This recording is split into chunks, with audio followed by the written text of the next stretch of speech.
बातमी संभाजी भिडेंची. संभाजी भिडेंनी शरद पवारांबाबत वादग्रस्त वक्तव्य केल्यानं नवा वाद पेटण्याची शक्यता आहे. शरद पवार म्हणजे राष्ट्रद्रोही असल्याची टीका भिडेंनी केली. तसंच लवासाची कीड काढून टाकली पाहिजे असं विधानही त्यांनी केलं. केवळ एवढ्यावरच ते थांबले नाहीत, तर संभाजी भिडेंनी महात्मा गांधींबाबतही आक्षेपार्ह वक्तव्य केलं.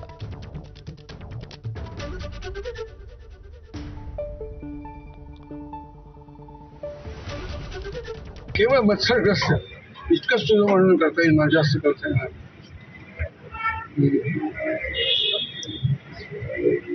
पवारांचं वर्णन तर देशद्रोह पवार जातीवंत देशद्रोह बदमाश यांची कीड लागली लवासाची काढून टाकू.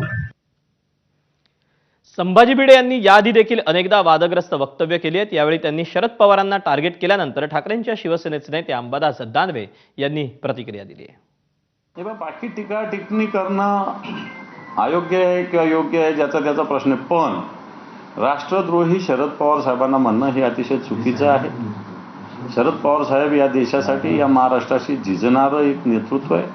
वैचारिक वादविवाद एकमेकांचा असू शकतो, परंतु नेतृत्वाविषयी अशा पद्धतीनं देशद्रोहाचा आरोप लावणं हे एकदम चुकीचं आहे. यानंतर वळूया पुढच्या बातमीकडे. जिल्हा परिषद निवडणूक